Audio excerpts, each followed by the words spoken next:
अगर आप भी बोर्ड परीक्षा 2024 देने जा रहे हो 22 तारीख को, तो आपके मन में यह डाउट होगा कि भैया जो हिंदी की कॉपी होगी वह कैसे हम लिखेंगे। देखो, आपके लिए मैं पूरी हिंदी की कॉपी ला चुका हूं। कितने नंबर वाली कॉपी है? 70 में से 68 नंबर इस कॉपी को मिले हैं। तो देखो किस प्रकार से लिखा गया है वो मैं बताऊंगा, प्लस पेपर भी हमारे पास है। तो देखो पूरा अच्छे से मैं समझाऊंगा कि कैसे आपको कौन सा क्वेश्चन लिखना है, और 22 तारीख को बिल्कुल सेम इसी तरीके से आपको क्वेश्चन लिखने हैं, जिससे कि जो एग्जामिनर पूरे नंबर देगा। देखो, जो अनुक्रमांक वगैरह है उसको भर लेना है इस प्रकार से, अनुक्रमांक, उसके बाद शब्दों में ऐसे भर लेना है, विषय हिंदी डालना है, प्रश्न पत्र केवल, और जो प्रश्न पत्र पर अंकित संकेतांक है, संकेतांक में देखो क्या डालना है, ये जैसे यहाँ पर 801 डीए डाला गया है तो ये हम डाल देंगे 801 डीए। ठीक, इतना कर देना है। फिर आना है परीक्षा का दिन पे। परीक्षा का दिन पे आना है कि किस दिन परीक्षा है, सोमवार, मंगलवार, बुधवार, बृहस्पतिवार, किस दिन है तो इसको डाल देना है। फिर डालते हैं यहाँ पर परीक्षा तिथि एवं पाली। परीक्षा की तिथि किस तारीख को है तो 22 फरवरी 2024 को रहेगा, तो हम इतना डाल देंगे कि 22 फरवरी 2024 को है।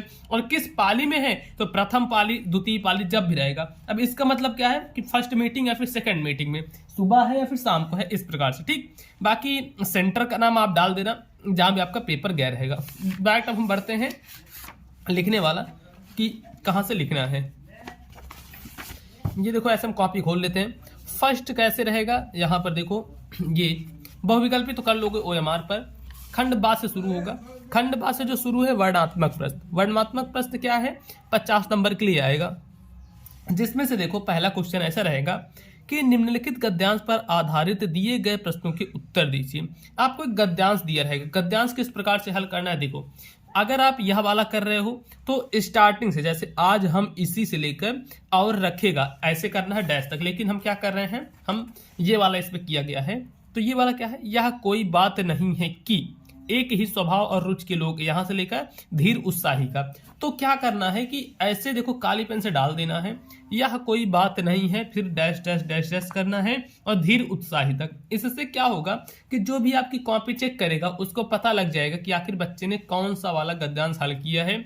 उसके बाद इसका देखो संदर्भ ऐसे काली पेन से डालना है, फिर लाइन खींचनी है, नीचे अंडरलाइन करना है और लिखना है प्रस्तुत गद्यांश हमारी पाठ्य पुस्तक हिंदी के गद्य खंड। गद्य खंड के आपको काली पेन से लिखना है। गद्य खंड में संकलित मित्रता नामक पाठ से लिया गया। किस पाठ से लिया गया, मित्रता। तो मित्रता को क्या है, काली पेन से कर दिया गया है, नामक पाठ से लिया गया है। और इसके लेखक आचार्य रामचंद्र शुक्ल हैं। इसके लेखक कौन है, आचार्य रामचंद्र शुक्ल। अब ये सब क्या, जैसे आचार्य रामचंद्र शुक्ल मतलब इसके लेखक हो गए, तो इसको काली पेन से कर दो। और मित्रता जो पाठ का नाम है इसको भी काली पेन से कर दो, थोड़ा एग्जामिनर के ऊपर एक अच्छा इंप्रेशन जाएगा। फिर जैसे आता हमारा व्याख्या। व्याख्या क्या है, व्याख्या ऐसे करोगे कि प्रस्तुत गद्यांश में आचार्य रामचंद्र शुक्ल जी ने मित्रता के बारे में बताया है, यह जरूरी नहीं है, ऐसे करके। ठीक, फिर तीसरा इसका क्वेश्चन आएगा। अब उसके बाद देखते हैं पद्यांश कैसे हल करना है। पद्यांश भी इसी प्रकार से हल करना है। ये देखो सेकंड नंबर है कि दिए गए पद्यांश पर आधारित प्रश्नों के उत्तर दीजिए। पद्यांश पर आधारित प्रश्नों के उत्तर देने हैं। तो देखो इसमें क्या है, जैसे निर्गुण कौन देश कौ, निर्गुण कौन देश कौ से लेके यहाँ देखो निर्गुण कौन देश कौ से लेके यहाँ तक सूर सबय मति नासी तक। ठीक, ये देखो सूर सबय मति नासी तक।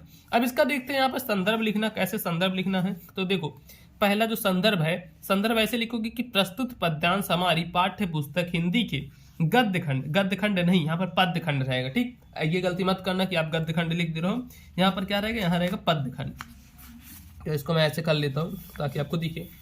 तो देखो पद्य खंड में संकलित पद नामक पाठ से लिया गया है। किस पाठ से लिया गया है, पद नामक पाठ। पाठ का नाम क्या है, पद। और इसके रचयिता सूरदास जी हैं। अब देखो इनके जो भी रचयिता होंगे उसको काली पेन से लिखना। जैसे इसके रचयिता कौन है, सूरदास, तो सूरदास को हमने काली पेन से लिख दिया, इसके लिए 2 नंबर मिलेगा। फिर व्याख्या आएगा, तो व्याख्या कर देखो काली पेन से डालना है। सबसे ज्यादा वो है कि लिखने का तरीका, जितना ही लिखने का तरीका अच्छा रहेगा आपको नंबर उतने ही ज्यादा मिलेंगे।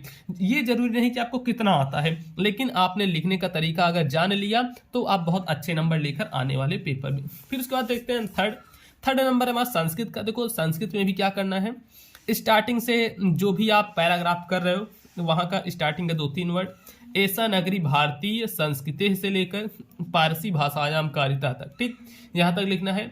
अब है उसके बाद उसका संदर्भ। संदर्भ लिखने के लिए काली पेन से डालोगे संदर्भ, और नीचे क्या है, अंडरलाइन कर देना है और ऐसे। ठीक, फिर ये कैसे करोगे, प्रस्तुत गद्यांश हमारी पाठ्य पुस्तक हिंदी के संस्कृत खंड में संकलित वाराणसी नामक पाठ से लिया गया है।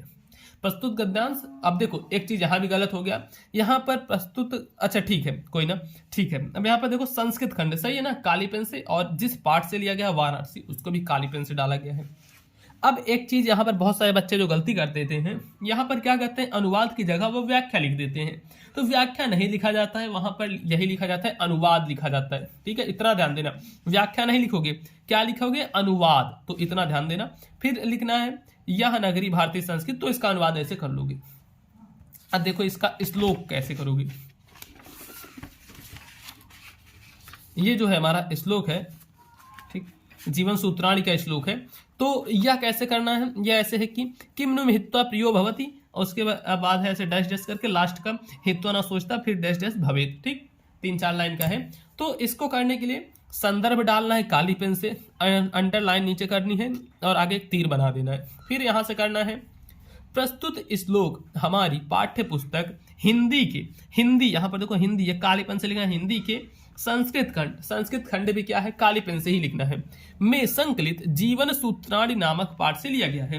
में संकलित जीवन सूत्राणी, जीवन सूत्राणी को क्या है, काली पेन से लिखना है, जीवन सूत्राणी नामक पाठ से लिया गया है। अब उसके बाद है अनुवाद। ठीक, अनुवाद क्या है, यक्ष बोलते हैं, देखो यहां पर जो अनुवाद है इसमें क्या है, यक्ष बोलते हैं कि मनुष्य क्या छोड़कर प्रिय हो जाता है, मनुष्य क्या छोड़कर शोक नहीं करता है, मनुष्य क्या छोड़कर धनवान हो जाता है, और मनुष्य क्या छोड़कर सुखी हो जाता है। तो और एक चीज ध्यान देना है, जैसे प्रश्नोत्तर संख्या वगैरह अच्छे से डालते चलना, ताकि एग्जामिनर जो चेक करेगा कॉपी उसको पता लगे। जैसे यहाँ पर देखो डाला गया है प्रश्नोत्तर संख्या 4। अब प्रश्नोत्तर संख्या 4 के बाद आते हैं कि प्रश्नोत्तर संख्या 5।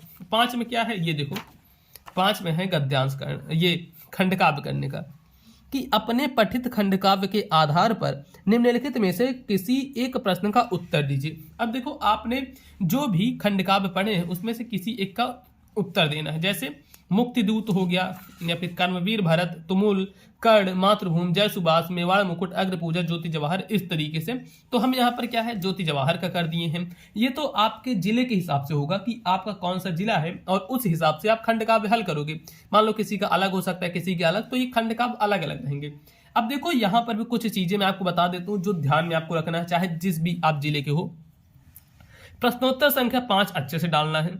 अब उसके बाद है श्री देवी प्रसाद शुक्ल राही, मतलब इसके जो नायक हैं या फिर इसके जो रचयिता हैं उनके नाम काली पेन से ही लिखना है। मतलब मेन जितनी भी चीजें हैं उसको आपको काली पेन से लिखना है, ताकि एग्जामिनर की नजर तुरंत वहां पर पड़े और देखते ही वो आपको अच्छे नंबर दे दे।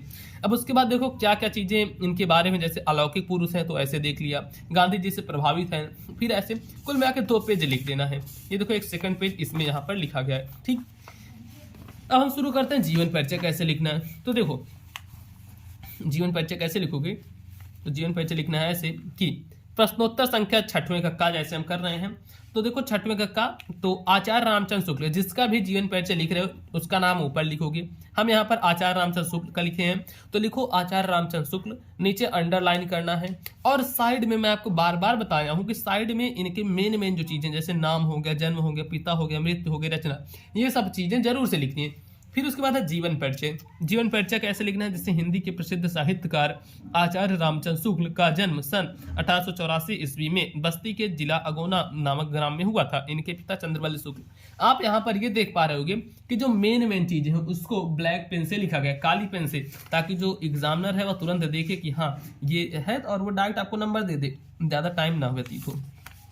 फिर उसके बाद ये है आपके बिहारी लाल का जीवन परिचय। ठीक है, 5-5 नंबर का आएगा। तो ये भी देखो कितना बढ़िया तरीके से, अगर ऐसी कॉपी एग्जाम के सामने चली गई पूरे के पूरे नंबर देगा। ठीक, ये देखो इसके बाद आता है प्रश्नोत्तर संख्या 7, जो कि श्लोक लिखने का है, और श्लोक ऐसा लिखना है जो कि पेपर में न आया हो।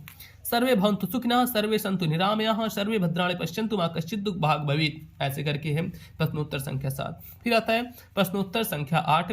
8 का पहला है ज्ञानम सर्वत्र संभवतः, और उसके बाद तीसरा हम लिख दिए वाराणस्याम मरणम मंगलम भवति। ये देखो क्वेश्चन है, तो ज्ञानम कुत्र संभवति, ज्ञानम सर्वत्र संभवति, कुत्र मरणम मंगलम भवति, वाराणस्याम मरणम मंगलम भवति। ठीक, अब इसके बाद देखते हैं, इसके बाद आएगा हमारा ये आतंकवाद कारण एवं निवारण, मतलब जो निबंध है।